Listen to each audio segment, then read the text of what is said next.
রাতে স্বপ্ন দেখার পরে আকাশ ওর চোখে লাল হতে দেখতে পায়। এই স্বপ্নগুলো এক একবার এক এক রকম ভাবে দেখতে থাকে, তাও কয়েকদিন পর পর।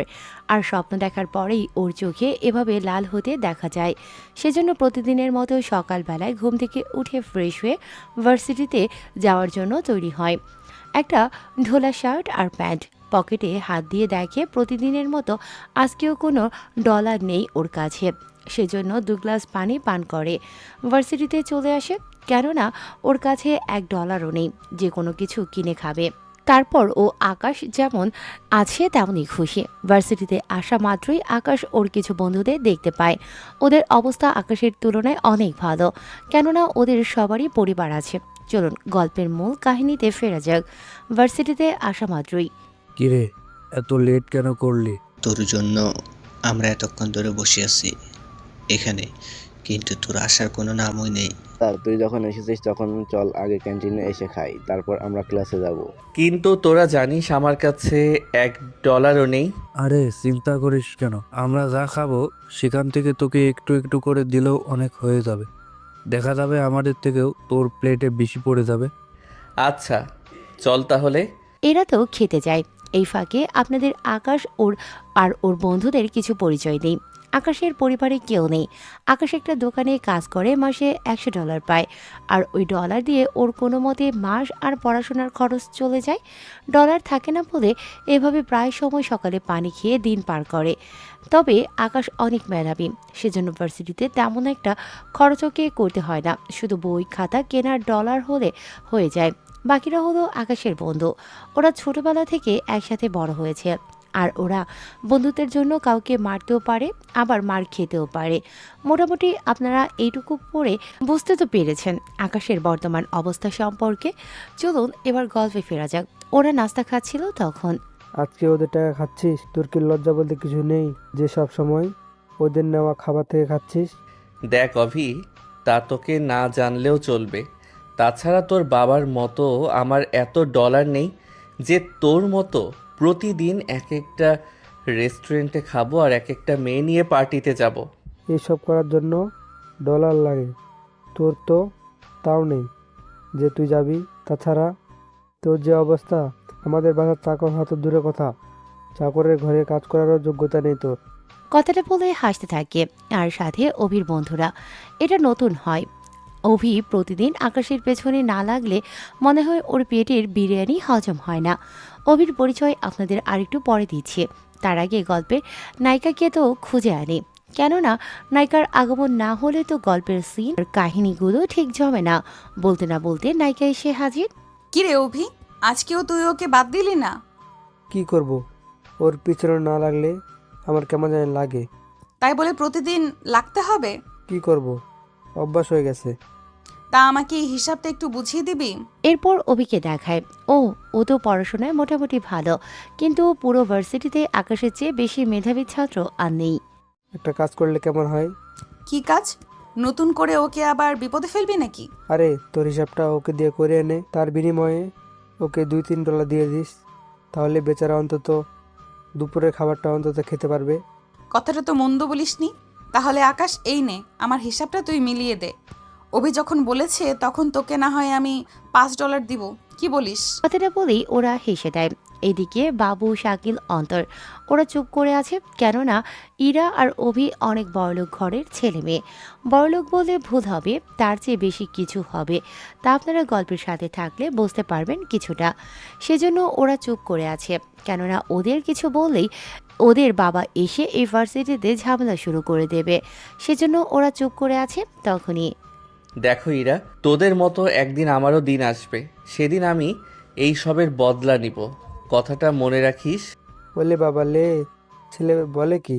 ইরার অবস্থায় আসা তো দূরের কথা, এটা সম্পর্কে ভাবতে এলেও তোকে 1 কোটি বার ভাবতে হবে।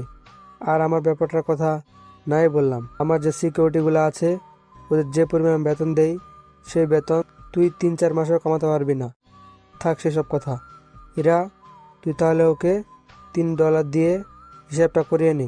অভি চলে যায় ওর বাকি বন্ধুদের নিয়ে। এইদিকে আকাশ ওখান থেকে উঠে চলে যায়। এরপরে ইরা ওর বান্ধবীদের নিয়ে হাসতে থাকে। তখন আচ্ছা, ওকে এভাবে অপমান করে তুই কি এমন মজা পাস? আমারও সেম প্রশ্ন। ও নিজেকে অনেক মেধাবী ভাবে, সেজন্য ওর সাথে এরকম করি। ওকে যদি একবার এখান থেকে বের করে দিতে পারি তাহলে সবই লাভ আমার। তা তো দেখতেছি। অনেক হয়েছে, চল এখান থেকে। এদিকে ওরা তো চলে যায়। ওরা যাওয়ার পরে আকাশ চলে আসে দোকানে। ওখানে এসে নিজের মতো করে দোকানদারি করতে থাকে। কয়েকদিন পরে আবারও ভার্সিটিতে আসে। তখন আবারও দেখা হয় অভির সাথে। ওই এদিকে আয়, আমাকে কেন ডাকছিস তুই? আমার জুতোটা একটু পরিষ্কার করে দে তো। দেখ অভি, তুই কিন্তু মার খাবি এখন। কে মারবে আমাকে? তুই মারবি? কথাটা বলে হাসতে থাকে আর অভির সাথে ওর বন্ধুরাও সেমভাবে হাসতে থাকে। এদিকে ওরা শোন, আমার জুতা পরিষ্কার করার যোগ্যতা তোর নেই। একদিন আমারও দিন আসবে, সেদিন আমি তোকে দিয়ে আমার জুতো পরিষ্কার করাবো। আকাশের কথায় অভি কিছুটা অপমান বোধ করে। আর অভির বন্ধুরা তো রাগে আকাশকে আসে মারার জন্য, কিন্তু অভি ওদের আটকে দেয়। ওকে মেরে কোনো লাভ হবে না। পরে সবাই বলবে একটা নিরীহ ছেলেকে মেরেছি। ঠিক বলেছিস তুই, কিন্তু এরপর থেকে ওকে এভাবে ছেড়ে দেওয়াটা ঠিক হবে না। তারপরে দেখা যাবে। এখন চল, আমরা খেয়ে আসি। ঠিক আছে চল, যে খাবার বেঁচে থাকবে তা ওর জন্য নিয়ে আসবো। কি বলিস? বলেই ওর সব বন্ধুরা মিলে হাসতে থাকে। তাও ওদের কথায় কোনো জবাব না দিয়ে চলে আসে ওর বাসায়। তাও ছোট্ট একটা রুমের মধ্যে থাকে। পড়াশোনা করার জন্য একটা টেবিল ছাড়া রুমের মধ্যে তেমন আর কিছুই নেই বললে চলে। একটু পরে আকাশ ঘুমোতে যাবে, কিন্তু তখন অনেক জোরে ঝড় ওঠে। সেজন্য রুম থেকে বের হয়ে চলে আসে রাস্তার ধারে। তখন দেখতে পায় একটা গাড়ি অ্যাক্সিডেন্ট করেছে আর ওটার ভিতরে একটা লোক আছে। সেজন্য ভেতর থেকে লোকটাকে বের করে। কে তুমি আর কি করো? জি, আমার নাম পারভেজ হোসেন আকাশ। এরপর বাকি পরিচয় বলতে থাকে। বলতে বলতে চোখের পানি বের হতে থাকে। তুমি যে কতটা অসহায় তা আমি বুঝতে পেরেছি। তোমার চোখটা আমার দিকে এগিয়ে দাও। কেন কেন? দাও, তারপর বলছি। এরপর উনি আকাশের মাথাটা ধরে চোখের সামনে একটা মেশিন রাখে আর কি যেন লিখতে থাকে। লেখা শেষ হলে ওই মেশিন থেকে একটা আলোর রোশনি চোখে এসে লাগে। এতে চোখ লাল হয়ে যাওয়াতে আকাশ চিৎকার করে ওঠে। আর তখনই আকাশের ঘুম ভেঙে যায়। এখন অনেকে বলবেন এটা কিভাবে সম্ভব। আসলে এটা গল্প, সেজন্য সব কিছুই সম্ভব হয় এখানে। কিন্তু তাও বাস্তবতার সাথে মিল রেখে করা হয়।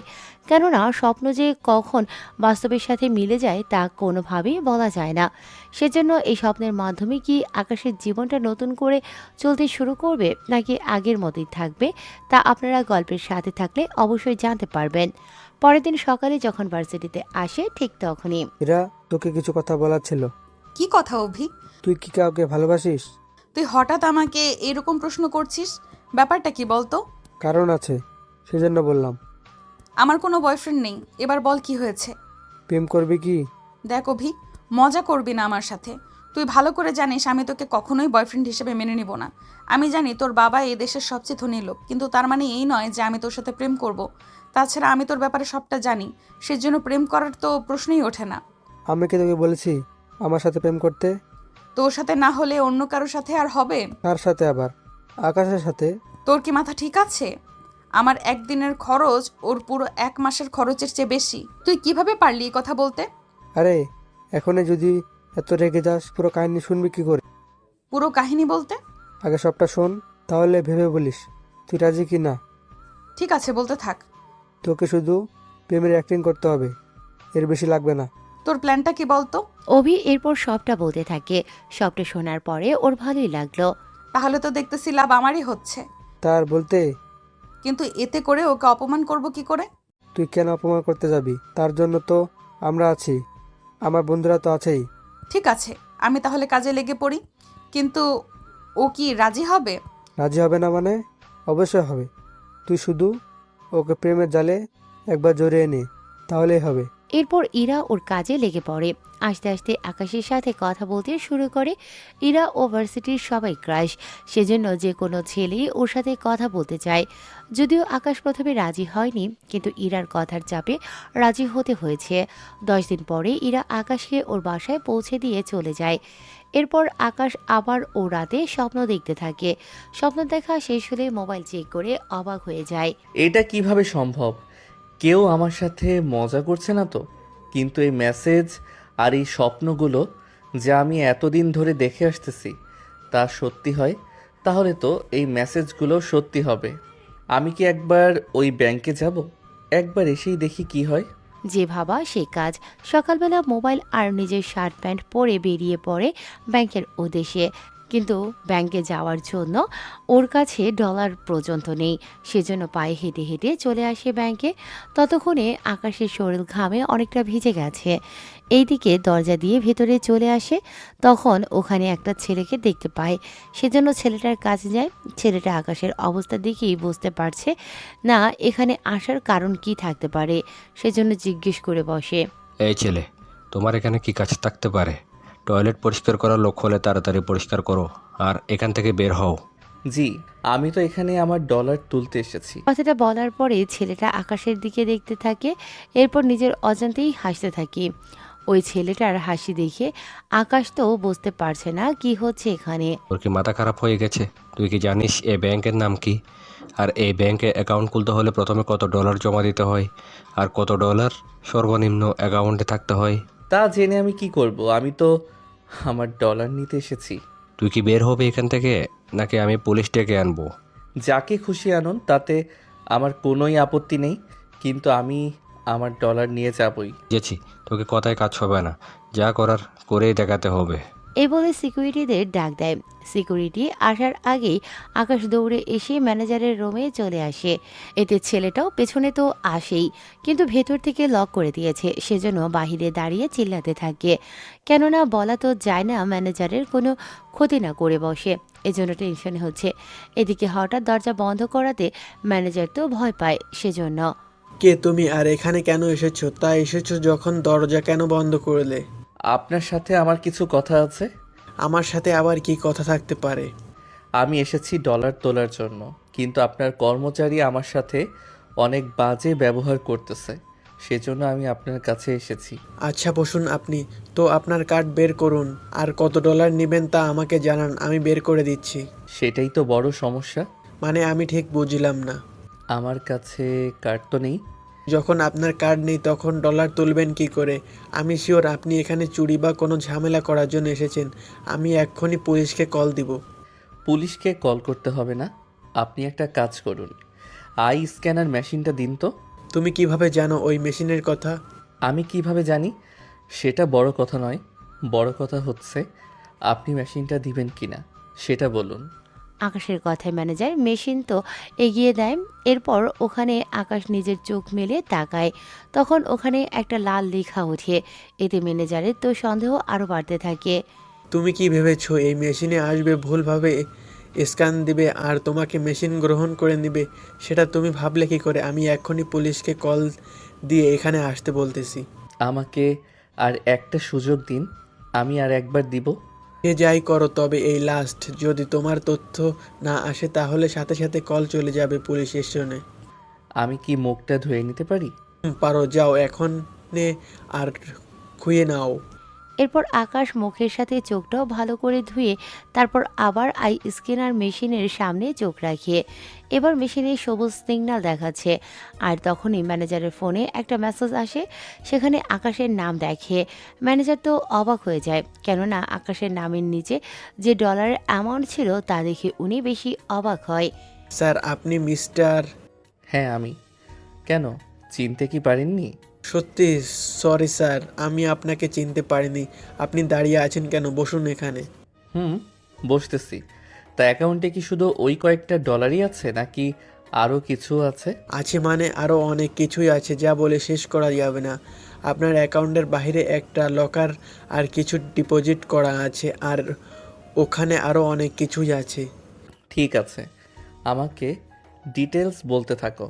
তারপর ম্যানেজার সবটা বলতে থাকে, কিন্তু তাতেও শেষ হচ্ছে না। এদিকে আকাশও নিজের কানকে বিশ্বাস আর আজকে যে এই সব ঘটনা ঘটে যাচ্ছে তাও নিজেও বিশ্বাস করতে পারছে না। কেননা ম্যানেজার যা কিছু নাম আর কতটুকু আছে যেভাবে বলতেছে, মনে হচ্ছে উনি কোনো গল্পের বই পড়তেছে, যেখানে যা খুশি তাই বলা যায় আর লেখা যায়। হয়েছে, আর বলতে হবে না। আচ্ছা, আমি যদি এই সব কিছুকে ডলারে নিয়ে আসি তাহলে ডলারের পরিমাণ কি কত হয়ে দাঁড়াবে? সেই হিসেবে করতে গেলে আমাকে 1 মাসের মতো সময় দিতে হবে। তবে একটুখানি বলতে পারি, তা দিয়ে আপনি আমাদের দেশের 3 ভাগের 1 ভাগ কিনে নিতে পারবেন। আর আপনি চাচ্ছেন আমাদের এই ব্যাংকের সবচেয়ে বড় কাস্টমার। আপনার যা কিছু আছে তা আমাদের এই ব্যাংকের পুরো কাস্টমার ডলার হিসেবে করলেও আপনার অ্যাকাউন্টে থাকা ডলারের অর্ধেকও হবে না।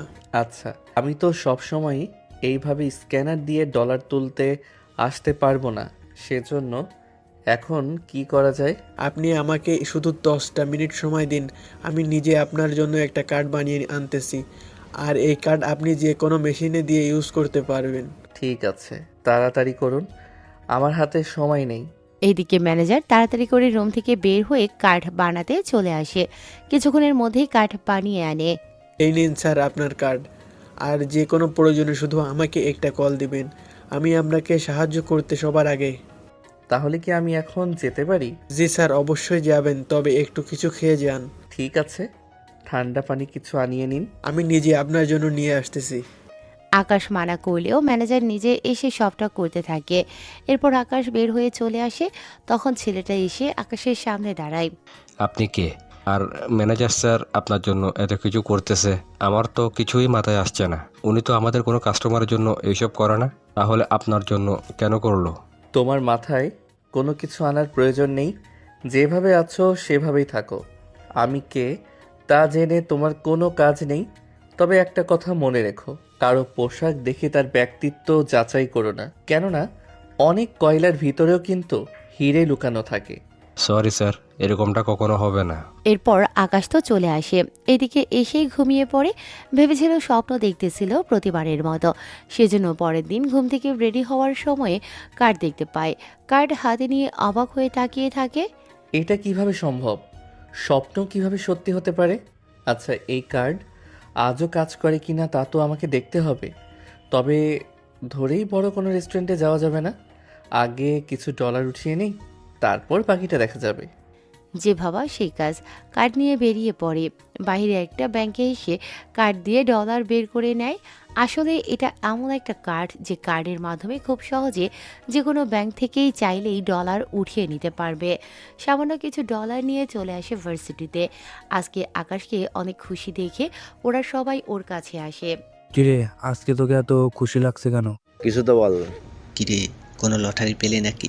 তেমন কিছুই ধরে নিতে পারিস। তাহলে তো খাওয়া হবে। ঠিক বলছিস বন্ধু। আচ্ছা, খাওয়াবো, তবে আজকে না, কালকে। আজকে সমস্যা কি? আজকে এত বেশি ডলার আনা হয়নি। যা আছে তাতেই হয়ে যাবে। আচ্ছা শোন, ইরাকেও কি সাথে নিয়ে নিব? আচ্ছা, তোর কি মনে হয় ইরা তোকে সত্যিই ভালোবাসে? আমি তো নিজেই ওকে ভালোবাসি না, সেখানে ও আমাকে ভালোবাসলো কি বাসলো না তাতে আমার কিছুই যায় আসে না। তবে আমার মনেও হয় না ইরা তোকে ভালোবাসে, আমার মনে হয় ইরা তোকে ইউজ করতে চাইছে। আমার কাছে তো তেমন কিছুই নেই যে ও আমাকে ইউজ করবে। তোর মেধাকে তো কাজে লাগাচ্ছে। আচ্ছা, যেভাবে চলতেছে সেভাবে চলতে থাক, দেখি কি হয়। এদিকে ক্যান্টিনে ওদের খাওয়াতে থাকে। এদিকে রিমু আর রিয়া তা দেখে ফেলে। সেজন্য ওরা ইরার কাছে আসে। এটা আজকে কি দেখলাম? কি দেখছিস বলবি তো? আমার নিজের মুখে বলতে ইচ্ছে হচ্ছে না। রিয়া তুই বল। তোরা এত ভূমিকা না করে কি হয়েছে বলবি তো? আকাশকে দেখলাম ওর বন্ধুদের খাওয়াচ্ছে। তো এখানে খারাপের কি আছে? ওর কাছে এতগুলো ডলার আসলো কি করে? আমারও তো সেম প্রশ্ন। আচ্ছা ইরা, তুইও বরং ওখানে যা, তাহলে কিছুটা হলেও আন্দাজ করতে পারবি। আমি একটু অফিসের কাজে 3-4 দিনের জন্য দেশের বাইরে থাকবো। তুই বরং ততদিনে সাবধানে থাকিস। রকি আর রনি, তোরা ইরার খেয়াল রাখিস। আর আমি কি তোর জন্য সিকিউরিটি রেখে যাব? সিকিউরিটি তো আমি নিজেই রাখতে পারি, কিন্তু পার্সোনাল কোনো কাজ করতে এলেও সমস্যা, সেজন্য কি করার ও থাকে না। আচ্ছা সমস্যা নেই, আঙ্কেলে তো সিকিউরিটি আছেই, লাগলে ওখান থেকে নিয়ে নিস। লাগলে নিয়ে নিব, তাহলে তুই সাবধানে যা।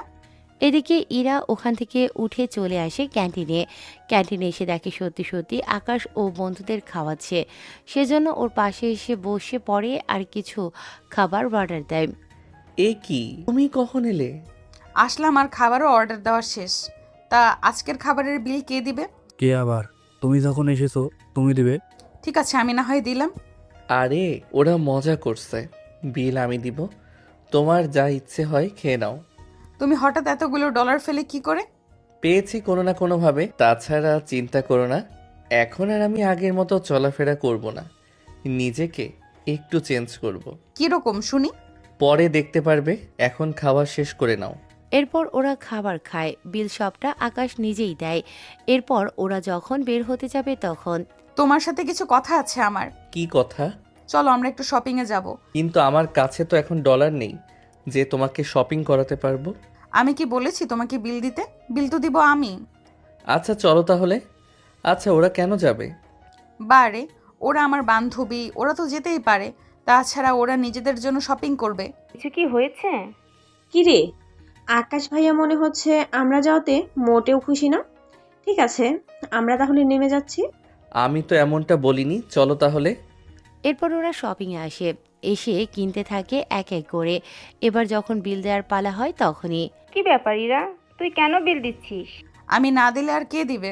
তোর বয়ফ্রেন্ড থাকতে তুই বিল দিবি? এটা তো মানাই যায় না। আমিও তো সেম কথা বলি। বাদ দে তো তোরা। তাছাড়া ওর কি এর এত ক্ষমতা আছে আমাকে কোনো কিছু কিনে দেওয়ার? ও তো নিজের খরচটাই ঠিক মতো চালাতে পারে না, আমার খরচ সেখানে কিভাবে চালাবে? তাহলে এরকম ছেলের সাথে কেন তুই রিলেশন করতে এলি? আচ্ছা আপনারা কি সত্যি শপিং করতে এসেছেন নাকি আমাকে অপমান করার জন্য এসেছেন? তোমার মান থাকলে তো তোমাকে অপমান করব। তোরা কি শুরু করলি বলতো? চল তো এখান থেকে। আকাশ তুমিও চলো। এরপর ওরা বের হয়ে গাড়িতে এসে বসে, তখন রিমো বলে, আচ্ছা শোন, একটা রেস্টুরেন্ট দেখে গাড়িটা রাখ, আমরা দুপুরের খাবার এখান থেকে খেয়ে যাই একসাথে। কি দরকার? একটু পরে তো বাসায় এসে পড়বো, তখন তো এমনিতেই খেয়ে নিতে পারবি। তাছাড়া আমার হাতে এখন তেমন ডলার নেই যে আমি বিল দিব। আচ্ছা বিল আমি দিব, আমরা তো ফাও খেতে চলে আসি না। কি আর করার, চল তাহলে আমরা খেয়ে আসি। আমাকে এখানে নামিয়ে দাও, আমি আর ভিতরে যাব না। কিন্তু কেন? তোমার কি মনে হয় এত কিছু হওয়ার পরেও আমার ভিতরে যাওয়াটা কি ভালো দেখাবে? আরে ওরা তো আমার বান্ধবী, ওরা তো একটু ফাজলামো করবেই। তাই বলে এরকমভাবে ফাইজলামো করে কেউ?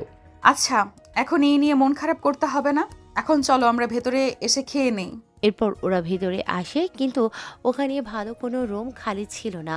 সেজন্য ম্যানেজারকে ডাকতে যাবে তখনই কি ব্যাপার, ম্যানেজারকে ডাকার কি দরকার? আমরা এরকম টেবিলে বসে খাবো কি করে? এর চেয়ে দামি রুমে খেতে হলে তো বিল আসবে অনেক বেশি। ও কিন্তু ঠিক বলেছে, তাছাড়া শপিং করে কিন্তু আমাদের ডলার প্রায় শেষ, সেজন্য বুঝতেই তো পারছিস কি হতে পারে। আমি তো সেটাই বলতেছি, আপাতত আমরা এখানেই বসি। এরপর ওরা এখানে বসে পড়ে। এদিকে আকাশ উঠে ওয়াশরুমে যাওয়ার জন্য তো কেবিন থেকে বের হয়ে যায়। ও বের হওয়ার পরেই, কি রে বান্ধবী, কেমন দিলাম? তোরা ফাটিয়ে দিয়েছিস। দেখতে হবে না আমরা কারা। এভাবে চলতে থাকলে তো আকাশ প্রতিটা পদে পদে অপমানিত হবে। তবে এর চেয়ে বড়ভাবে অপমান করার মতো একটা উপায় আমি পেয়েছি। কি সে উপায়? এখানে থাকা পুতুলগুলো দেখেছিস? তো তুই কি এগুলো কিনবি নাকি? আরে কোনোভাবে যদি আকাশকে দিয়ে এখান থেকে একটা পুতুল আমরা ভেঙে ফেলতে পারি, তাহলে পুরো পুতুলের খরচ না দেওয়া পর্যন্ত ওরা আকাশকে এখানে রেখে দিয়ে কাজ করাতে থাকবে। তাহলে মোটামুটি 2-3 মাস আকাশকে তো এখানে কাজ করে ওদের ওই বিল পরিশোধ করতে হবে। আইডিয়াটা তো মন্দ না, কিন্তু ওকে ফেলবি কি করে? আচ্ছা ও যদি আমাদের কাছে সাহায্য চায় তখন কি করব? আমরা খাওয়ার পরে এমন অভিনয় করব যেন দেখে মনে হয় আমাদের কাছে আর কোনো ডলার নেই অবশিষ্ট, তখন আমাদের কাছে আর কোনো উপায়ও থাকবে না। ওকে, তাহলে এই আইডিটা কাজে লাগাতে হবে। এইদিকে কিছুক্ষণ পরে খাবার আসে। এরপর ওরা খাওয়া শেষ করে কোনো মতে টেনে টুনে বিল তো দেয়। এইদিকে ওরা যখন বের হবে তখন প্ল্যান অনুযায়ী রিমো এসে আকাশের উপরে পড়ে। ঠিক তখনই আকাশের পরিবর্তে রিমো নিজেই ওর পুতুলের উপর এসে পড়ে আর পুতুলটা ভেঙে যায়। তা দেখে রিয়া আর ইরা তো অবাক হয়ে যায়। রিমো তো এতে করে অনেক ভয় পায়, কেননা এই পুতুলের দাম অনেক বেশি। সেজন্য রিমো কিছুটা ভয়ে আছে। ওর পরিবার ওকে এতগুলো ডলার দেবে না, যদিও ওর পরিবারের কোটি ডলার আছে তাও দেবে না। এটা তুই কি করলি? রিমু এখন কি হবে? বিশ্বাস কর, আমি ইচ্ছে করে করিনি। তোর দ্বারা একটা কাজও ঠিকমতো হয় না। আমি কি করব, সবই তো হলো। চুপ কর তুই। এখন এতগুলো ডলার তুই দিবি কি করে? বাবা তো কখনো আমাকে এতগুলো ডলার দিবে না। তোর আমাকে সাহায্য কর। আমাদের কাছে তো এই মুহূর্তে এখন এত ডলার নেই, সেটা তো জানিস। কিন্তু এটার জরিমানা না দিলে তো ওরা যেতেই দিবে না। আচ্ছা দেখি কি করা যায়। এইদিকে আকাশ দাঁড়িয়ে আছে আর ওদের কথা শুনতে থাকে। ওরা যেভাবে ঝগড়া শুরু করলো তা আর কি বলবো।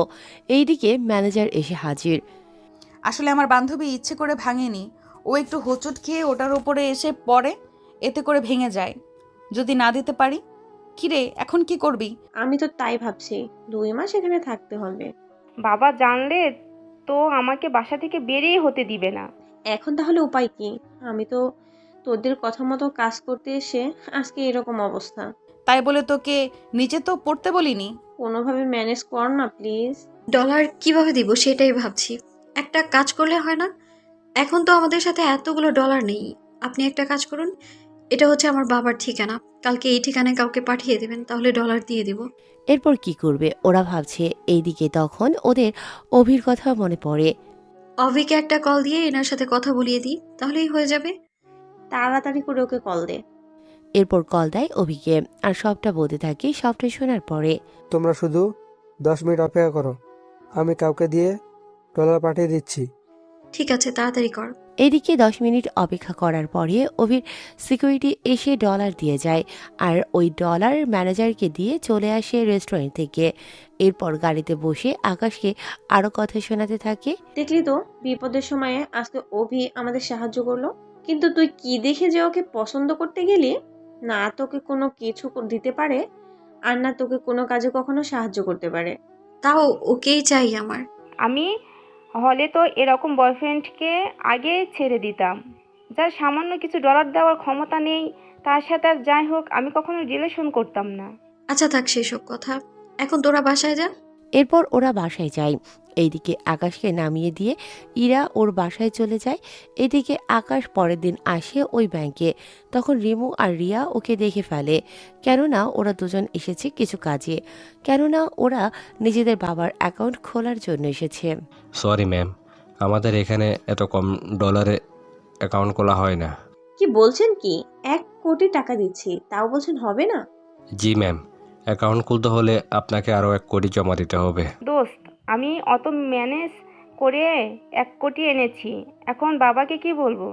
সেটাই ভাবছি। তাহলে আর কি, চল এখান থেকে। ওরা যখন বের হবে তখনই ওরা আকাশকে দেখতে পায়, সেজন্য পিছন থেকে ডাক দেয়। কি ব্যাপার, এখানে লোনের জন্য এসেছিস নাকি? আর লোনের জন্য কেন আসবে? হয়তো দেখ, টয়লেট অথবা মেঝে পরিষ্কার করার জন্য এসেছে। তা দাঁড়িয়ে আছো কেন? যাও ভেতরে এসে পরিষ্কার করো। তাও যদি কিছু ডলার রোজগার হয় তাহলে তো ভালোই হবে। তার বলতে আমি না হয় টয়লেট পরিষ্কার করতে এসেছি, তা তোমরা কি এখানে মেঝে পরিষ্কার করার জন্য চাকরি নিচ্ছ নাকি?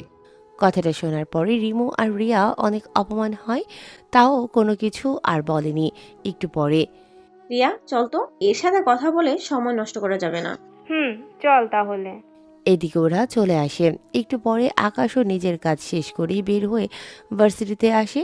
ওখানে এসে শুনতে পায় রিমু আর রিয়া ওর ব্যাপারে ভার্সিটিতে অনেক কিছু বানিয়ে বানিয়ে বলেছে। এইদিকে এই ব্যাপারটা নিয়ে আকাশ চলে আসে ইরার কাছে। তোমার বান্ধবীরা এইসব কি বলতেছে? যাই বলুক, ভুল কিছু তো বলেনি। তুমিও ওদের সাথে সাথে আমাকে এইগুলো বলতেছো? ওরা তো ভুল কিছু বলেনি। তাছাড়া তোমাকে যা বলার জন্য এসেছি, কি দরকার ছিল এত বড় ব্যাংকে এসে এই কাজগুলো করার? তুমিও দেখি শুরু করে দিলে। শুরু তো তুমি নিজেই আগে করলে। আচ্ছা বাদ দাও, শুনলাম ভার্সিটিতে একটা ছেলে ভর্তি হয়েছে। ছেলেটার বাবা নাকি অনেক ধনী আর পাওয়ারফুল। কি বলো? অভির থেকে ও পাওয়ারফুল? তার বলতে? তার নাম কি ছেলেটার? কি নাম যেন মনে পড়ছে না, তবে র দিয়ে শুরু ওর নাম। রাজীব চৌধুরীর একমাত্র ছেলে রিয়াজ। তবে ছেলেটা নাকি ভার্সিটিতে আসবে না। বাহ, এর জন্য তোমার দেখি অনেক আফসোস হচ্ছে। আফসোস তো হবেই, ইউনিভার্সিটিতে তুমি ছাড়া আর কেউ নেই যে এতটা গরিব হয়ে থাকছে। একদিন দেখবে আমারও সব কিছু হবে, আর ওই দিন সবাই শুধু তাকিয়ে দেখতে থাকবে। সেই সব দেখা পর্যন্ত বেঁচে থাকতে পারবো কিনা জানি না। চিন্তা করো, 1 বছরের ভিতরে তুমি সব কিছু দেখতে পারবে। এই বলে চলে আসে ওখান থেকে। এসে নিরিবিলি একটা গাছের নিচে বসে ভাবতে থাকে, ছোটবেলার কাহিনীগুলো বোঝার চেষ্টা করে। কিছুক্ষণ পরেই তুই এখানে, আমরা তোকে আরো পুরো ভার্সিটি খুঁজতেছি। আমাকে কেন খুঁজছিস? আমরা শুনলাম অভি নাকি কাউকে মেরেছে, সেজন্য ভাবলাম তোকে হয়তো মারার জন্য এরকম করছে, সেজন্যই আমি। আরে আমার কিছুই হয়নি। তা শুনলাম আজকে একটা ছেলে ভর্তি হয়েছে, ছেলেটার অনেক ডলার আছে, তার উপর অনেক রাগী, কথায় কথায় বন্দুক বের করে গুলি করার ভয় দেখায়। তা এতে আমাদের কি আছে? এতে তো আমাদেরই অবস্থা। কি রকম? অন্তর এবার সবটা বলতে থাকে, সবটা যা বোঝার বুঝতে থাকে। তাহলে একটা কাজ করলে কেমন হয়? কি কাজ? আমরা ওই রিয়াজের সাথে যদি অভির একটা ঝামেলা করে ফেলতে পারি, তাহলে কিন্তু এতে আমাদের জন্যই লাভ হবে। কেননা ওদের মধ্যে ঝগড়া হলে দেখতে কতই না ভালো লাগবে। কিন্তু ঝগড়াটা লাগাবে কি করে? সময় হলে সবই জানতে পারবি। এখন শুধু দেখে যা কি কি হতে চলেছে। তাছাড়া ঝগড়া আমাদের লাগাতে হবে না। তাহলে কিভাবে কি হবে? যা করার ওরাই করবে। কিন্তু কিভাবে? আমার তো মাথায় কিছু ঢুকছে না। তোরা আপাতত চুপ করে থাক, বাকিটা সময় হলে বুঝতে পারবি। এরপর সময়ও যেতে থাকে, যেতে যেতে 7 দিন কেটে যায়। তখন রিয়াজ আসে 15 জন সিকিউরিটি নিয়ে ভার্সিটির মধ্যে, তার সাথে আরও 3টা গাড়ি নিয়ে। রিয়াজকে দেখে তো সব মেয়েরাই ক্রাশ খায়, খাওয়ার মতো অবস্থা হয়ে যায়, কেননা জিম করা বডি ছিল রিয়াজের। এদিকে অভিও ভার্সিটির মধ্যে আসে। তখনই রিয়াজের সিকিউরিটির জন্য অভি ঠিকমতো হাঁটতে পারছিল না, সেজন্য ওদের সামনে থেকে সরাতে যাবে সিকিউরিটিগুলো বাধা দেয়। এই দিকে যেতে পারবেন না। আমি কেন যেতে পারবো না? দেখছেন না এখানে আমাদের সাজ যাচ্ছে। তোমার স্যারকে বলো এখানে অভি চৌধুরী আছে। সে আপনি যেই হন না কেন, এখান থেকে সরে দাঁড়ান। এদিকে এই কথা বলাতে অভি অনেক রেগে যায় আর সিকিউরিটিকে একটা ঘুষি মারে।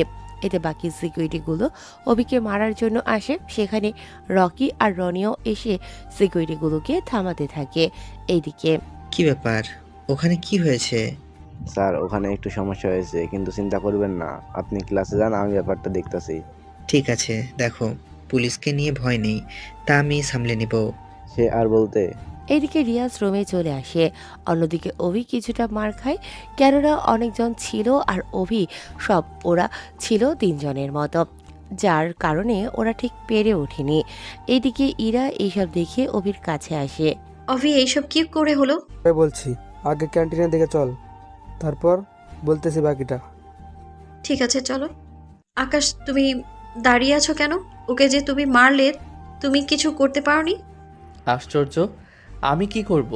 তাছাড়া তোমাদের যে ক্ষমতা তা দিয়েই তোমরা ফেরে উঠতে পারোনি, সেখানে আমি কি এমন করব? ক্ষমতা, তাই না? আমিও দেখে দিব ক্ষমতা কাকে বলে।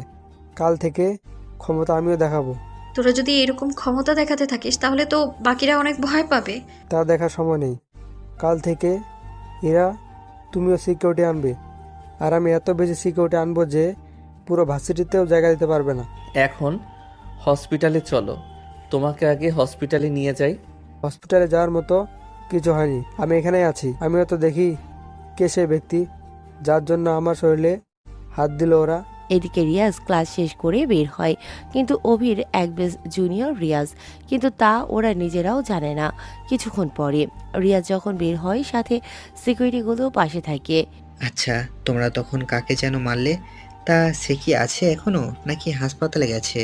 স্যার তা তো আমরা জানি, তবে 1 মিনিট সময় দিন আমাকে, আমি চেক করে জানাচ্ছি। 1 মিনিট পর সিকিউরিটি এসে জানায় সবটা শোনার পরে। ওই ছেলেটার কাছে নিয়ে চলো আমাকে। স্যার ওরা যদি আপনাকে। তোমরা তো আছো। জি স্যার চলুন।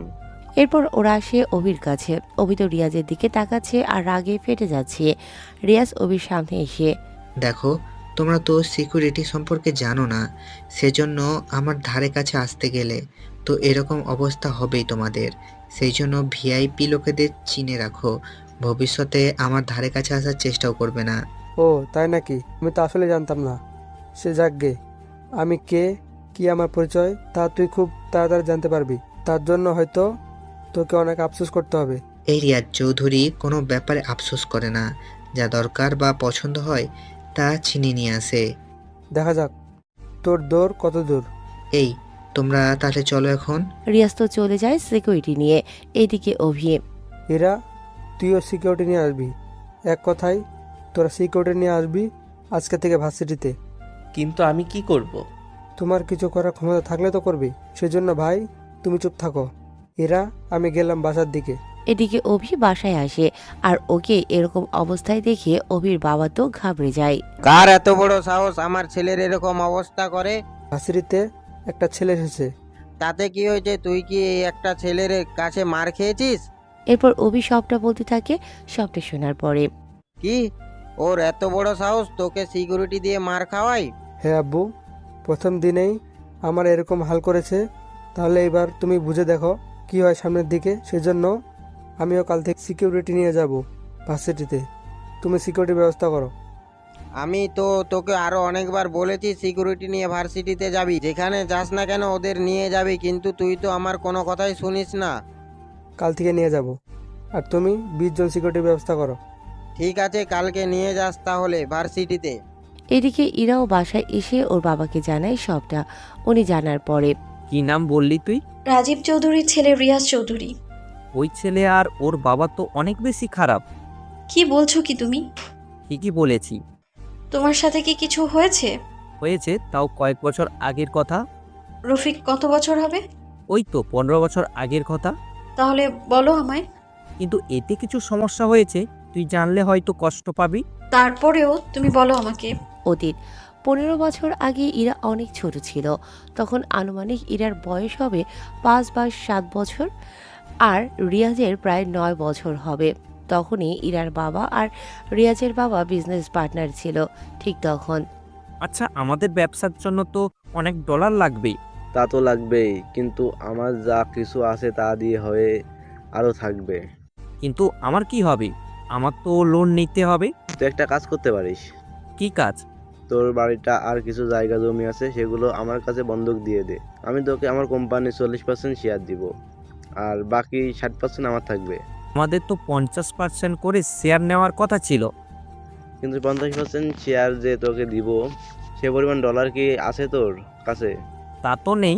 দেখ, বন্ধুত্ব বন্ধুর কাছে, কিন্তু বিজনেসের এর মধ্যে বন্ধুত্ব মানায় না।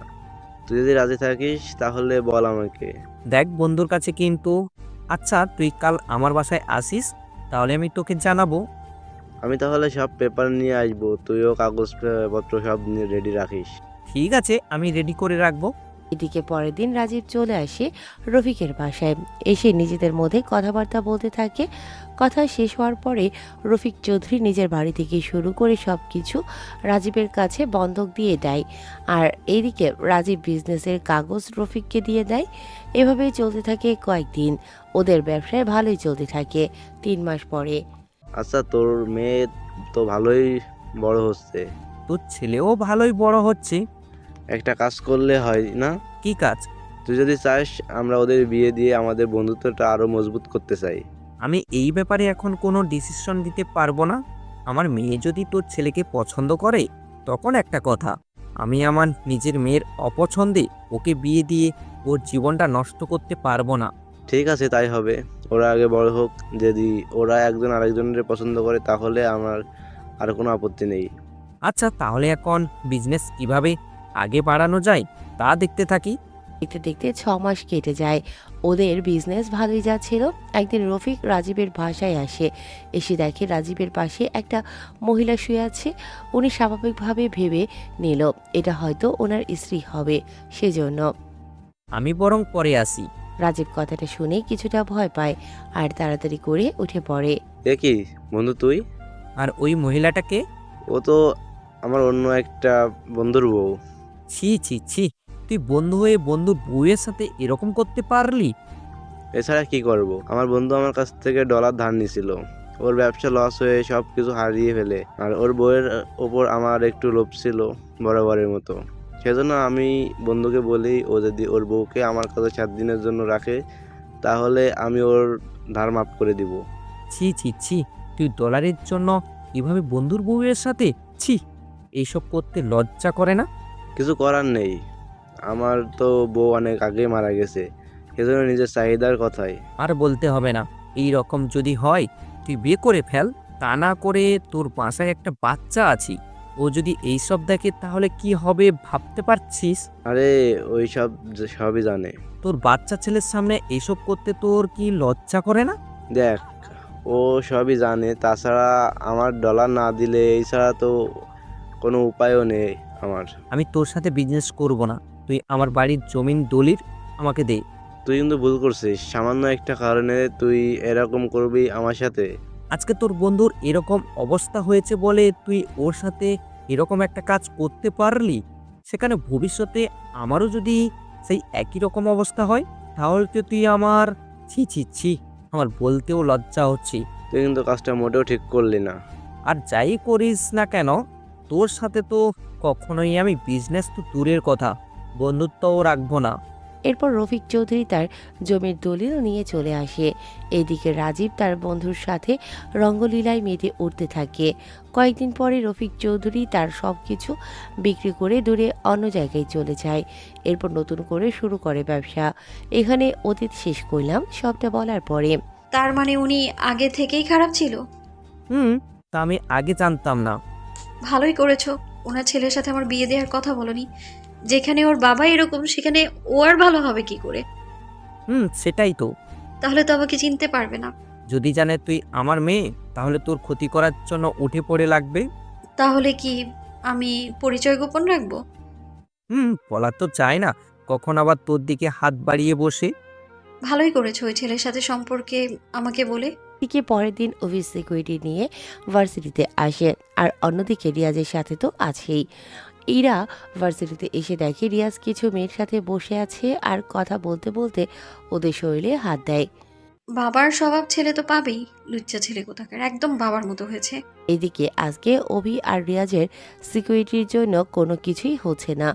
সবাই কেমন একটা ভয়ে ভয়ে আছে। আপনাদের তো আকাশের কথা বলতেই ভুলে গেছি।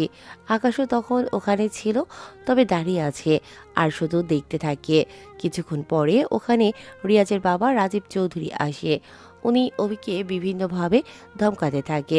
আসলে অভির চেয়ে রিয়াজের বাবার অনেক ক্ষমতা, যা অভি ভালোই বুঝতে পেরেছে, কেননা অভি ওর বাবাকে কল দিয়ে বুঝতে পারে। এদিকে ইরা ভয়ে ভয়ে আকাশকে সবটা বলে দেয় রিয়াজের ব্যাপারে।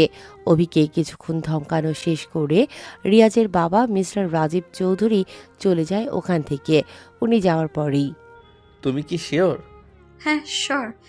এখন রিয়াজ যদি আমাকে চিনতে পারে তাহলে তো আমি শেষ। আচ্ছা, আমি দেখতেছি। এদিকে আকাশ ওইদিকে যায়। অন্যদিকে ইরা একটা হাসি দেয়, কেননা আকাশকে একটা শিক্ষা দিতে চেয়েছিল আর আজকে তা সম্ভব হতে চলেছে। সেজন্য দাঁড়িয়ে দাঁড়িয়ে দেখতে থাকে। আসলে ইরা যাই বলেছে সত্যি বলেছে, কিন্তু আকাশ তো এইসব কথা মোটেও নিতে পারেনি। সেজন্য রিয়াজের কাছে যায়। ওই তুই কে রে? আমি এই ভার্সিটিতে পড়ি। তা তোর শরীরে নাকি অনেক চর্বি জমে গেছে, সেগুলো বের করার জন্য এসেছি আমি। আকাশের কথা শুনে রিয়াজ হাসতে থাকে, কিন্তু কি করবে, এমন একটা কথা বলেছে যে না হেসে আর পারছে না। কিছুক্ষণ পরে, তুই কি জানিস আমি তোকে এখন মেরে ফেললেও কেউ আমার কিছুই করতে পারবে না? যদি আমি তোকে মেরে ফেলি? ওই তুই কি পাগল হয়ে গেছিস? আমাকে মারার স্বপ্ন তুই দেখিস কি করে? আমার আশেপাশে সিকিউরিটি দেখেও কি তোর একটু ভয় লাগে না? এরা বড় জোর কি করবে আমার? তাছাড়া এরা কিছুই করতে পারবে না। তোকে যা বলার ছিল সাইডে আয়, তোর সাথে কথা আছে। যা বলার এখানে বল। এখানে বলার মতো হলে তো বলতামই। ঠিক আছে চল তাহলে। এইদিকে অভি আসতে চাইলে ওকে বাধা দেয়। এরপর নিজেই চলে আসে রিয়াজকে নিয়ে। একটু পরে, এখন বল কি হয়েছে? আমি বলতে এসেছি, আপনি অভিকে একটা শিক্ষা দিন। আমি কি এখানে পড়াশোনা করতে এসেছি নাকি যে ওকে শিক্ষা দিব আমি? এই শিক্ষা সেই শিক্ষা না। তাহলে কোন শিক্ষা? এরপর রিয়াজকে ইশারে কিছু বোঝাতে থাকে, কিন্তু রিয়াজ কিছুই বুঝতে পারে না। এদিকে বাকিরা তো তাকিয়ে দেখতে থাকে কি হচ্ছে ওখানে, তা দেখার জন্য। আমি তো কোনো কিছু বুঝতে পারছি না। আমি কি প্র্যাকটিক্যাল করে তা বুঝিয়ে দিব? ঠিক আছে বুঝা তাহলে। কথাটা বলা মাত্রই আকাশ রিয়াজকে দুটা ঘুষি মারে। এতে রিয়াজ তো রেগে যায় আর ওর সিকিউরিটিগুলো আসতে থাকে রিয়াজের দিকে। এইদিকে অভিসহ বাকিরা তো অবাক হয়ে তাকিয়ে আছে। তোর সাহস কি করে হয় আমার শরীরে হাত দেওয়ার? তোকে তো আমি... আরে তুমি তো বললে প্র্যাকটিক্যাল ভাবে করে দেখাতে। ইরা কথা বলছে ততক্ষণে ওখানে সিকিউরিটি চলে আসে। এসেই আকাশকে ধরে ফেলে। আরে কি করছো? আমাকে কেন ধরেছো?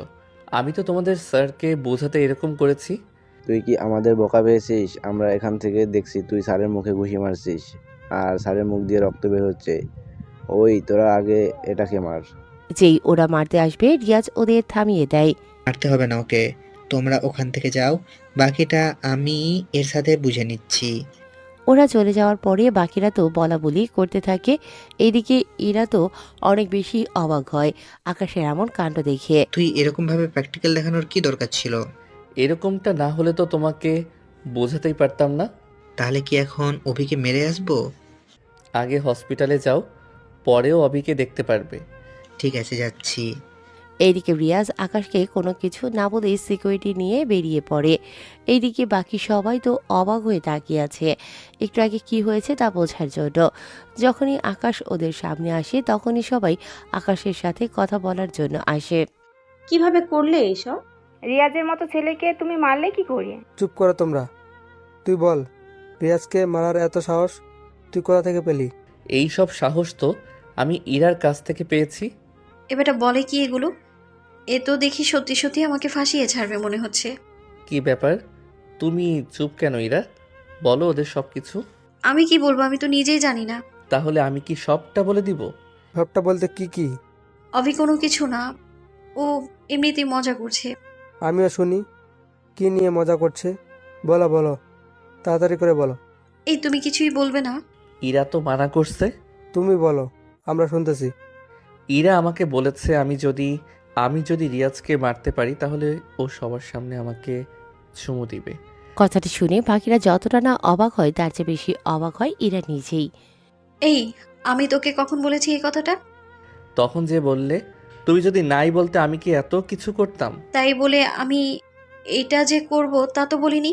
আচ্ছা থাক ইরা, ছেলেটা এত কিছু করেছে, তার জন্য একটা চুমু দিয়ে দে। তাছাড়া ওই ছেলেটা অনেক পাওয়ার, ওর সাথে পেরে ওঠা আমার কম্য না। কিন্তু আকাশ এতগুলো সিকিউরিটির মাঝে রিয়াজকে মারলো আর রিয়াজ ওকে কোনো কিছু বললো না, এটা ভেবে আমি অবাক হচ্ছি। আমি নিজেও তো অবাক হচ্ছি। সাথে আমিও। তোরা শুধু অবাক হতেই থাক, আমি যে কিছু বলবো তার উপায়ও নেই। ঠিক আছে, দিচ্ছি চুমু। এরপর সবার কথায় ইরা আকাশের মুখে চুমু দিতে যায় চোখ বন্ধ করে। কিন্তু ততক্ষণে আকাশ মুখটা একটু ঘুরিয়ে নিলে ইরার ঠোঁট আর আকাশের ঠোঁট একত্রিত হয়ে যায়। এতে তো বাকিরা আরও বেশি অবাক হয়। ইরা তো মুখ ভেবে চুমু দেয়, কিন্তু পরবর্তীতে বুঝতে পারি এটা অন্য কিছু। কিন্তু ততক্ষণে অনেক কিছুই হয়ে যায় কোনো মতে ছেড়ে দেওয়ার পরে। এটা কি হলো? কই কি হলো? আমি তো মুখে দিতে চেয়েছি, কিন্তু সেটা কিভাবে হলো? চোখ বন্ধ করে দিলে কোন জায়গার চুমু কোন জায়গায় এসে কিস হয়ে যায় তা তো আর বলা যায় না। চলি তাহলে আমি। এরপর যে যার মতো চলে যায়। ওরা যাওয়ার পরে বাবু অন্তর শাকিল আসে আকাশের কাছে, এসেই বলে, তোর মাথা ঠিক আছে? তুই ওর মতো একটা ছেলে থাপ্পড় মারতে কেন গেলি? কি করব, ছেলেটা নয়তো ইটার দিকে হাত বাড়াবে। তোর কি মনে হয় ছেলেটা তোকে ছেড়ে দেবে? ও আমাকে ছেড়ে দিলেও আমি যে ওকে ছাড়বো না। মানে কি আকাশ, তুই কোনো ওর মতো ছেলের সাথে লাগতে এসে নিজের জীবনটা দিবি? ও আমার কোনো ক্ষতি করতে পারবে না, তুই শুধু দাঁড়িয়ে দাঁড়িয়ে দেখে যা। এইদিকে ওখান থেকে বের হয়। তখন ওরা আসে বাহিরে। বাকিরা নিজেদের পছন্দ মতো কিছু কিনতে থাকে, কিন্তু আকাশের কাছে ডলার নেই বলে চুপচাপ আছে। তা বুঝতে পেরে বাকিরা মিলে ডলার দিয়ে আকাশকেও গেঞ্জি কিনে দেয়। 7 দিন পর আকাশ ভার্সিটিতে আসে। কেননা রিয়াজ যদি জানতে পারে সবটা তাহলে তো আকাশের চাটনি বানিয়ে দেবে। সেজন্য কয়েকদিন আর ভার্সিটিতে আসেনি।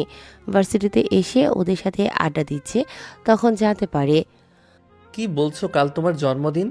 হ্যাঁ, সেই জন্যই আমি তোমাদের দাওয়াত দিতে এসেছি। তোমরা সবাই তাহলে চলে এসো। আমি আজকের মতো গেলাম।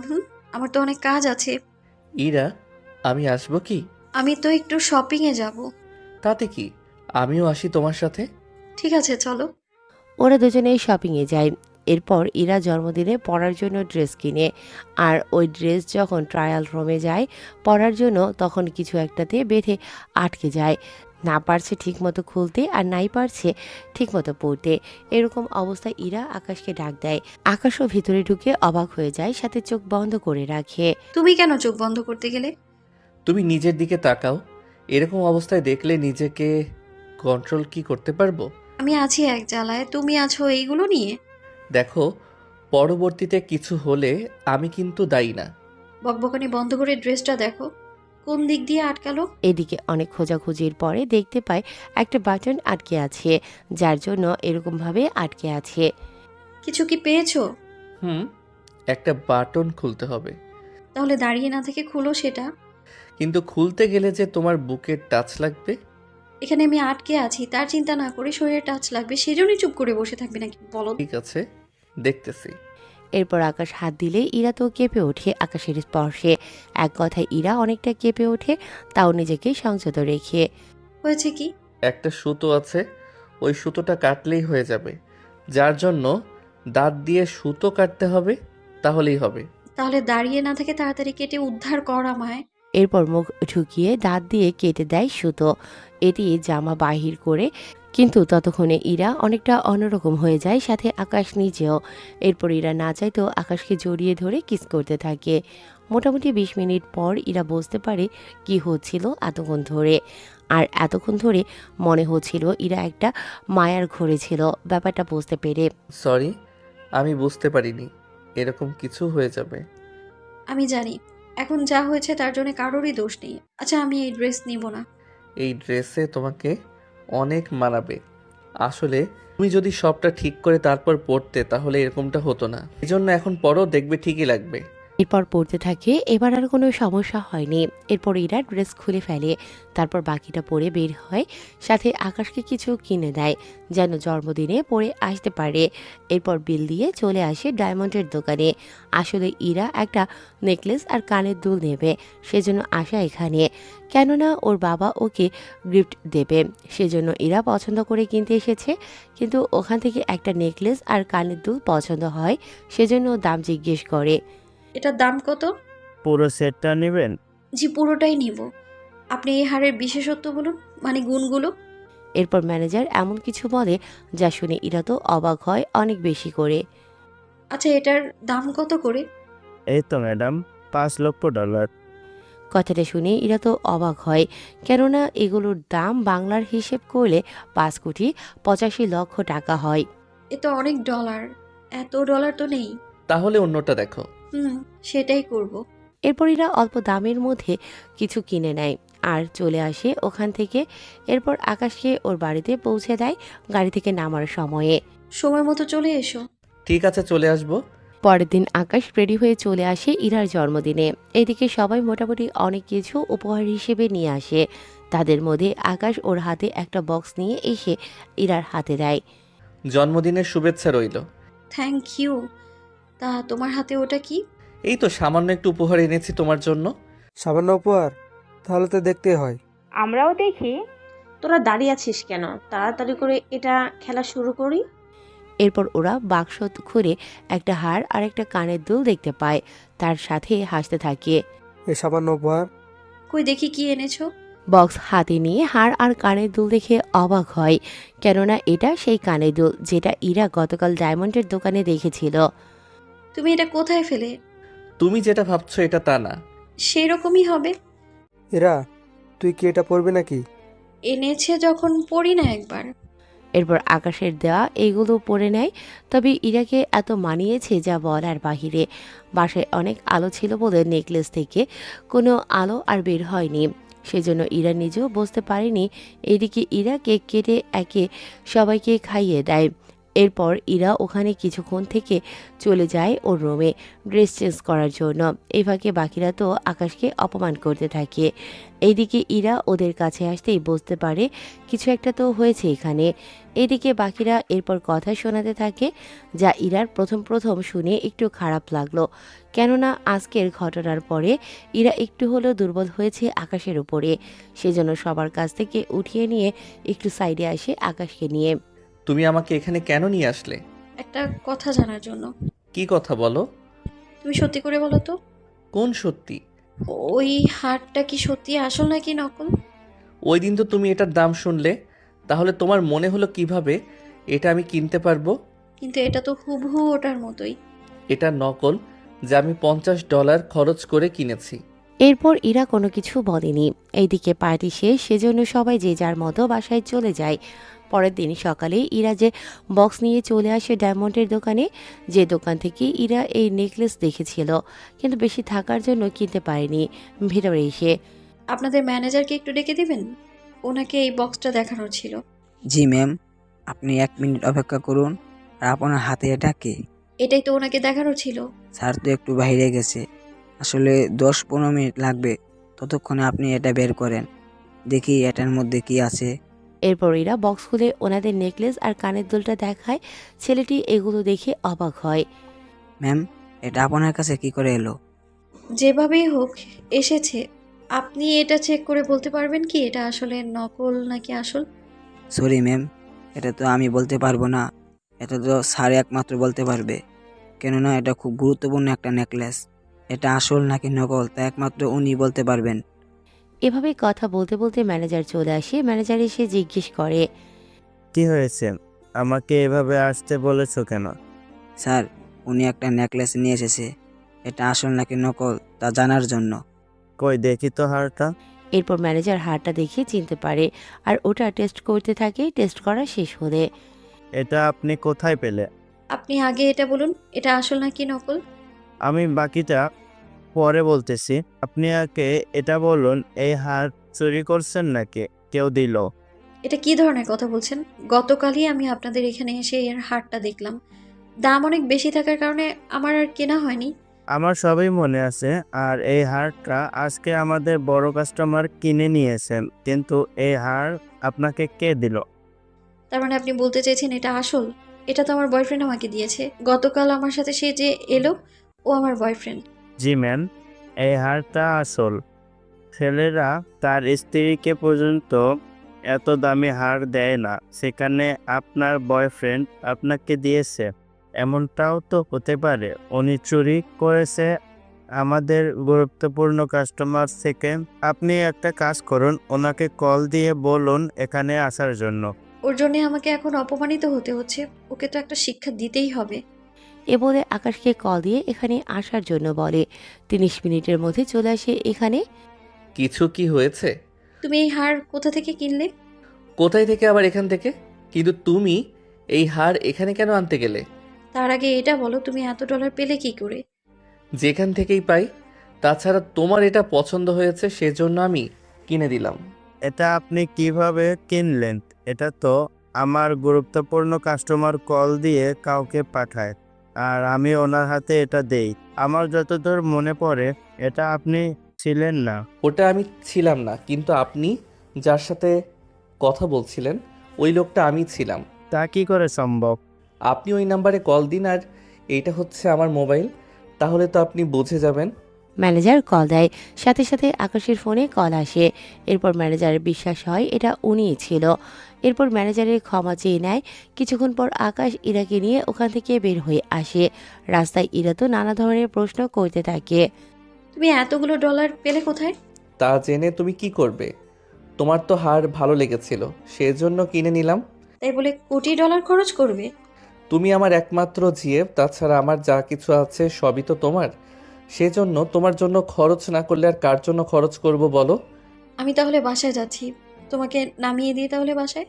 আমি হেঁটে চলে যেতে পারবো। তোমার কাছে কি ভাড়া নেই? না, $1 নেই, এমনকি সকালে খেয়েও আসতে পারিনি, পকেটে ডলার ছিল না বলে। কি? তোমার কাছে যদি ডলারই না থাকে তাহলে তুমি এটা কিনলে কি করে? এটা তো এমনিতেই কিনেছি। হয়েছে, আর কথা বলতে হবে না, চলো এখন আমার সাথে। এদিকে আকাশকে জোর করে নিয়ে গাড়িতে বসায়। তারপর ওরা একটা রেস্টুরেন্টে এসে বসে। এইদিকে ওয়েটার এসে খাবার দিয়ে যায়। ওরা খেতে থাকে। তখন, তুমি খাও, আমি একটু ওয়াশরুম থেকে আসছি। আবার পালিয়ে যাবে না তো? তোমার কি মনে হয়? আমি এমনিতে বললাম, কারণ পকেটে পুরো খালি তো, পরে দেখা যাবে এরা হয়তো পুলিশে দিবে, নয়তো এখানে কাজ করাবে। এতটা খারাপ না আমি যে 5 মিনিট লাগবে, তুমি ততক্ষণে খেতে থাকো। এইদিকে আকাশ খেতে থাকে। অন্যদিকে ইরা ওয়াশরুমে এসে ভাবতে থাকে, এটা কি হলো? আমি তো আকাশের সাথে প্রেমের অভিনয় করার কথা বলছিলাম, ওকে পদে পদে অপমান করার কথা ছিল আমার, কিন্তু আমি ওকে উল্টো ভালোবেসে ফেলেছি। একটা ছেলে আমাকে কতটা ভালোবাসতে পারে, আমার পছন্দের জিনিস এভাবে আমায় উপহার দিতে পারে, তাও কোটি ডলার খরচ করে, অথচ ওর কাছে সামান্য নাস্তা খাওয়ার জন্যও ডলার থাকে না। সেখানে কিনা বুঝতে পারছি না কি করব আমি। ওকে কি কষ্ট দেওয়াটা ঠিক হবে, নাকি ওকে ভালোবেসে আপন করে নিব আমি? কি করব কিছুই বুঝে উঠতে পারছি না। আচ্ছা, যেভাবে চলছে চলতে থাক, বাকিটা না হয় পরে দেখা যাবে। কথাগুলো ভাবতে ভাবতে ইরা কাজ শেষ করে বের হয়। এইদিকে আকাশের সামনে এসে চমকে ওঠে, কেননা রিমু আর রিয়া এখানে কি করে এসেছে তাই ভাবতে থাকে। এদিকে ওরা আকাশকে উল্টোপাল্টা কিছু বলেন কিনা তা জানার জন্য চলে আসে ওদের কাছে। কি ব্যাপার, তোরা এখানে কি করে? আমরা তো এসেছি খেতে, কিন্তু তুই এখানে কেন, তাও ওর সাথে? আমরা তো এসেছি খেতে। তাহলে আমরা সবাই মিলে একসাথে খেতে বসি, কি বলিস রিমু তুই? কথাটা কিন্তু মন্দ না। তাহলে বসে পড়। এরপর ওরা নতুন করে আবার খাবার অর্ডার করতে থাকে, এরপর খাওয়া শুরু করে দেয়। এদিকে রিমু একটা ড্রিঙ্কস অর্ডার করে যার দাম $200। দেখ, এত দামি ড্রিঙ্ক, তোদের কি মাথা খারাপ হয়েছে? তাছাড়া আমি এত ডলারের সাথে করে আনিনি। তুই কেন দিবি? কি বিল দিবি তোরা? বিল আমরা কেন দেব? তাহলে কে শুনি? তোরা যা কিছু অর্ডার করেছিস এতে তো মোটামুটি আজকে তোরা $300 থেকে $400 খরচ করে ফেলেছিস। তাহলে এতগুলো ডলার কে দেবে, কি করে? তা আমরা কি জানি? মানে কি, তোরা খেতে এসেছিস, তোরা আলাদাভাবে খেলেই তো পারিস। তা না করে ওর উপরে এত ডলার চাপিয়ে কেন দিবি? তো কি করব?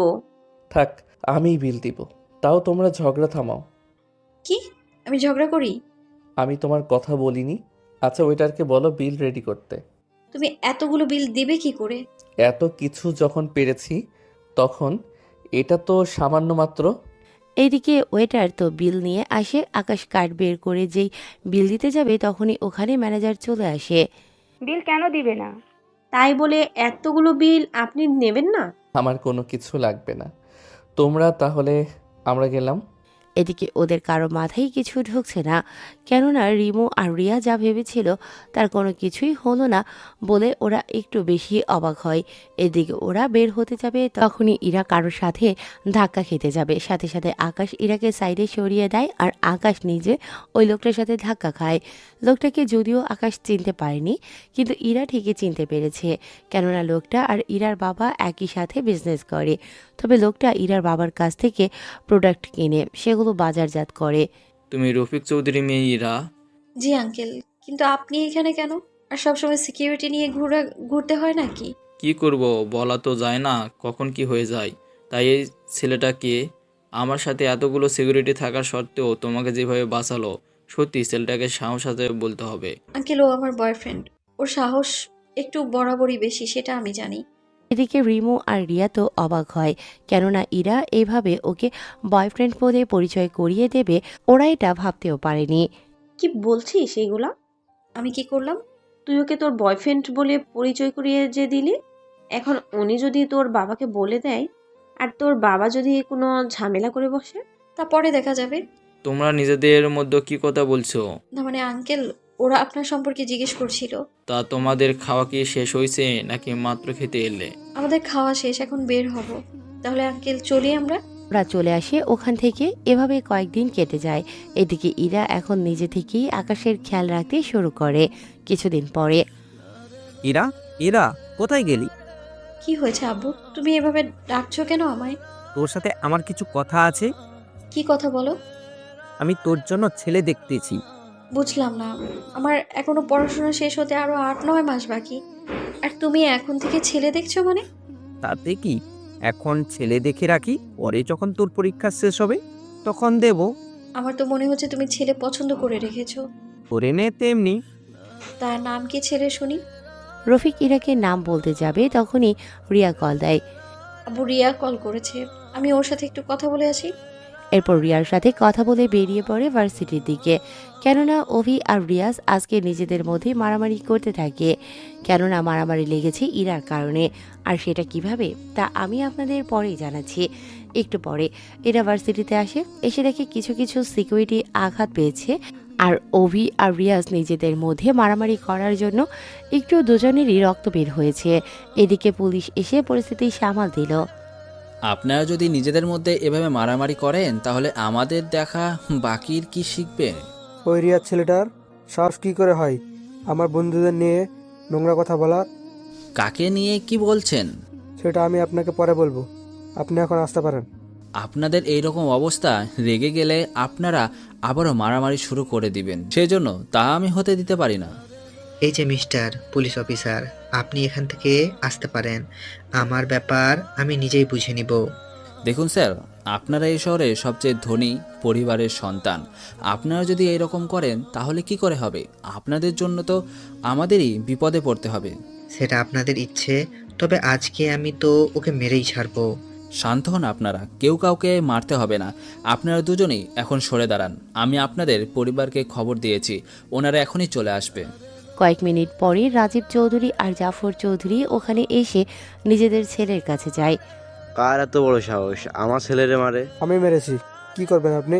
তুমি এখনো বাচ্চা, সেজন্য আমাকে চিনতে পারোনি। যদি চিনতে পারতে তাহলে তোমার বাবার মতো চুপ করে থাকতে। আমি জানি আপনার মতো এত ধনী আমি না, তবুও এতটা গরিবও না আমি। এই দেশে ধনীদের তালিকায় 3 নম্বরে আছি আমি, আর আপনি 2 নম্বরে। সেই জন্য এটা ভেবে নেবেন না ক্ষমতা আমার কম। আমার ছেলেকে যে মেরেছে, চাইলে আমি এখনই তাকে মেরে ফেলতে পারি। আব্বু, তুমি কি দেখছো কিভাবে আমাকে কথা শোনাচ্ছে? তুই কোনো চিন্তা করিস না, আমি তো আছি তোর সাথে। আমিও দেখতে চাই কার এত বড় সাহস হবে যে আমার সামনে তোকে মারবে। অন্যদিকে খবর পেয়ে আকাশ ওখানে চলে আসে, এসে ইরার পাশে এসে দাঁড়ায়। কি হয়েছে এখানে? আমি তো নিজেই কোনো কিছু জানি না। তাহলে কে জানে? রিয়া আমাকে নিয়ে এসেছে, ও জানে সব কিছু। রিয়া? কি হয়েছে এখানে? আর অভি আর রিয়াজ এভাবে মারামারি করলো কেন? সবর হয়েছে ইরার জন্য। আমার জন্য কিভাবে হবে? আমি তো এখানে এসেছি তোর কল পাওয়ার পরে। কিন্তু কিন্তু কি? আমরা এখানে বসে আড্ডা দিচ্ছিলাম, তখন অভি আমাদের গ্রুপ ছবিগুলো দেখছিল, যে ছবিগুলো আমরা তোর জন্মদিনে তুলেছিলাম। তারপরে কি হলো? কোথায় থেকে রিয়া চলে আসে আর তোর ছবি দেখে ফেলে, তার সাথে তোকে ভালো লেগে যায়। তারপর কি হয়েছে? পরে অভি বলে অভি তোকে ভালোবাসে। কি? অভি কি মাথা খারাপ নাকি যে ও আমায় ভালোবাসবে? সে আমি কি জানি। আচ্ছা, তোকে জানতে হবে না। এরপর কি হয়েছে সেগুলো বল। এরপর রিয়াজ তোকে নিয়ে অনেক আজে বাজে কথা বলতে থাকে, অনেক বিশ্রী বিশ্রী কথা বলে। ওই কথাগুলো শুনে অভি তো আরও রেগে যায় আর রিয়াজকে একটা ঘুষি মারে। এরপর ওদের মধ্যে মারামারি হতে থাকে। তার মানে রিয়াজ ইরাকে নিয়ে বাজে বাজে কথা বলছিল? হ্যাঁ, সাথে এটা বলেছে ইরাকে ও নাকি বিয়ে করেই ছাড়বে। করাচ্ছি ওকে আমি বিয়ে। এই বলে আকাশ ওইদিকে যেতে থাকে, তখনই ইরা এসে হাত ধরে ফেলে। তোমার কি মাথা ঠিক আছে? দেখছো না এখানে কত সিকিউরিটি আছে? এসবের ভেতর তুমি কি পারবে এদের সাথে? তার সাথে পুলিশও আছে এখানে। তো ওই রিয়াজ তোমাকে আজে বাজে কথা বলবে, তা আমি শোনার পরেও বসে থাকবো? তা কি করে হয়? তুমি কি ওদের সাথে পারবে? তাছাড়া অভির বাবাও তো ক্ষমতার জোরে ওদের সাথে পেরে উঠবে না হয়তো। সেখানে তুমি কি করবে? আর আমি এরকম অনেক কিছু করতে পারি যা তুমি জানো না। কি দরকার এদের সাথে ঝামেলা করার? যদি তোমার কিছু হয়ে যায় তখন কি হবে? কিছুই হবে না আমার। তবে যদি আমার কিছু হয় তাহলে তোমাকে আমার মোবাইল দিলাম, আর এই মোবাইলে একটা নাম্বার আছে, এই নাম্বারে কল দিয়ে বলবে আমার সাহায্য লাগবে, আর ঠিকানা বলে দিও। বাকিটা পরে তুমি নিজেই দেখতে পারবে। কিন্তু ততক্ষণে যদি লেট হয়ে যায়? কোনো কিছু হবে না, ভরসা রাখো আমার উপরে। এ বলে আকাশ ওদের দিকে যেতে থাকে। এদিকে অভির বাবা আর রিয়াজের বাবা তো ঝগড়া চলতেই থাকে, এক একজন এক এক রকমের ধমক দিতে থাকে। অন্যদিকে পরিস্থিতি আগেই খারাপ হবে বুঝতে পেরে পুলিশ অফিসার আরও কিছু পুলিশ আনিয়ে নেয়। একটু পরে, আমার ছেলের গায়ে হাত তোলার জন্য আমি তোর ছেলের জীবন কেড়ে নিব, সে যেভাবেই হোক না কেন। এই কথা শুনে জাফর চৌধুরী তো আরও বেশি রেগে যায়। তুই কি ভেবেছিস আমার ছেলের কিছু হয়ে গেলে আমি তুই আর তোর ছেলেকে জীবিত রাখবো? তুই সেটা ভাবলি কি করে? বাবা, তুমি চুপ করে দাঁড়িয়ে আছো কেন? তুমি এক্ষুনি আমাদের সিকিউরিটিগুলোকে বলো ওদের গুলি করে এখানেই মেরে ফেলার জন্য। আপনারা কি শুরু করেছেন? এইরকম হলে আমি নিজেই আপনাদের থানায় নিতে বাধ্য হব। তুই কি ভুলে গেছিস আমরাকে? আমাদের থানায় নেওয়া সাহস তুই কোথায় পেলি? আজকে এখানে আমি লাশের বন্যা বইয়ে দেব। এদের এভাবে রেগে যাওয়া দেখিয়ে পুলিশ অফিসার বন্দুক বের করে দুই দিকে দুইটা চালিয়ে দেয়, আর আকাশ তখনই একটা গুলি চালিয়ে দেয়। এতে ওখানে থাকা সবাই অবাক হয়, আর আপনারাও একটু অবাক হয়েছেন। সেজন্য গল্পের পরের কাহিনী জানতে পারবেন সিজন 2 পড়ার পরে। সেজন্য সিজন 2 এর জন্য অপেক্ষা করুন। আর এতদিন ধরে সাথে থাকার জন্য আপনাদের সবাইকে অনেক অনেক ধন্যবাদ। ভালো থাকবেন আর অপেক্ষা করুন সিজন 2 এর জন্য।